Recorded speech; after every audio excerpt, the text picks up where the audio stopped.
Membahas lebih dalam soal baliho Jokowi dan Prabowo di sejumlah daerah, kita akan ulas bersama Direktur Eksekutif Carta Politika, Yunarto Wijaya.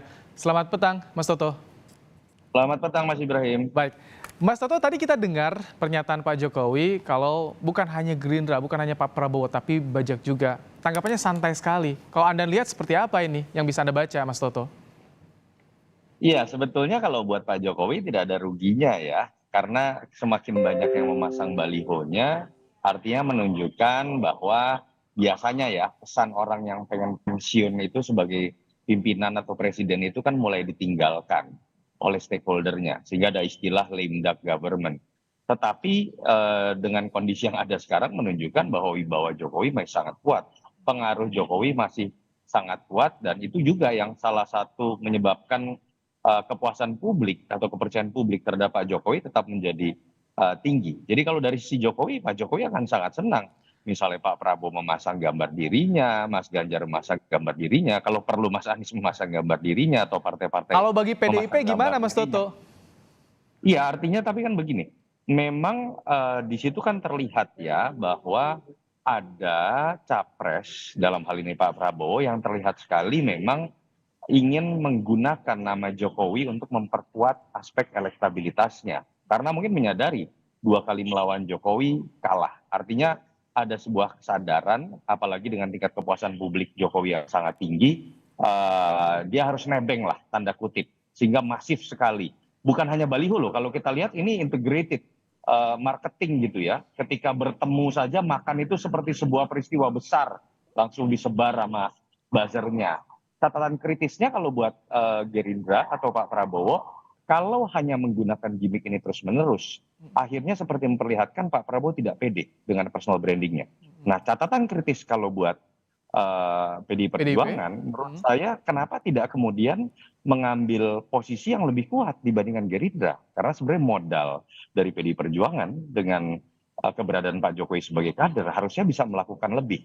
Itu yang menurut saya memang jadi catatan kritis kepada keduanya. Buat Pak Prabowo ada kesan tidak pede, buat PDI Perjuangan menurut saya memang kurang cerdik dan kurang taktis dalam Tapi mengambil Anda lihat PDIP posisi ini Pak Jokowi. kayak merasa gerah nggak sih baliho Pak Jokowi disandingkan dengan Prabowo? Tadi Pak Hasto bilang sampai kecele katanya nanti gitu. Iya, kalau Mas Hasto menurut saya mencoba memberikan framing lain bahwa kalau melekatkan diri dengan Jokowi dengan cara hanya baliho terbukti tidak sukses. Misalnya dulu Pak Jokowi maju gubernur, Pak Jokowi maju presiden, lawan-lawannya itu kan lebih banyak balihonya, tapi terbukti tidak sukses. Mas Hasto menggunakan istilah Mas Ganjar saja lah secara tidak langsung ya, yang punya kesamaan karakter gaya komunikasi mirip dengan Jokowi, yaitu dengan belusukan. Tapi menurut saya harusnya juga PDI Perjuangan melihat ini secara lebih mendalam. Bahwa ketika kita melihat belakangan ada upaya Pak Prabowo terus-menerus melekatkan dirinya dengan Jokowi, bahkan ada yang mengatakan kok seperti nggak pede dengan dirinya sendiri, terbukti ada kenaikan elektabilitas dari Pak Prabowo. Itu yang menurut saya juga perlu jadi perhitungan tersendiri dari teman-teman PDI Perjuangan. Jadi dengan adanya baliho ini bisa cukup berpengaruh terhadap elektoral, Mas Toto?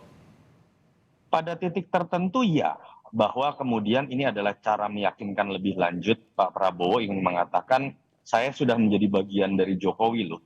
Saya tidak lagi seperti dulu yang menjelek-jelekan Jokowi atau lawan politik Jokowi 2 kali misalnya, itu iya. Tetapi kita harus ingat masih ada 8 bulan waktu menjelang pencoblosan. Apalagi kalau kita bicara 2 putaran itu masih 11 bulan lebih ya.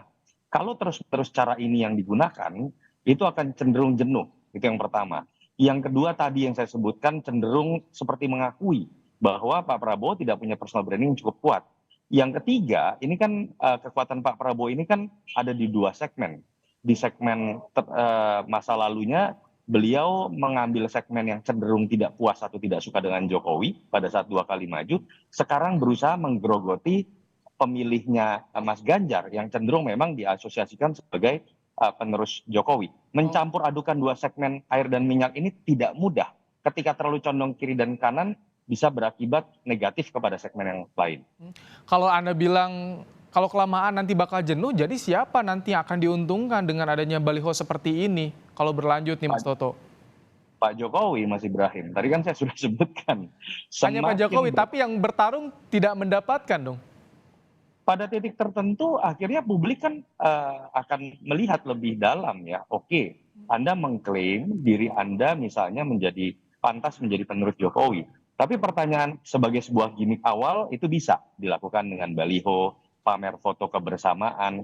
Tetapi ketika masuk pada masa kampanye atau ketika publik mulai mempertanyakan hal strategis, orang kan akan bertanya, lalu apa kemudian solusi Anda mengenai keberhasilan IKN yang sering mendapat kritik?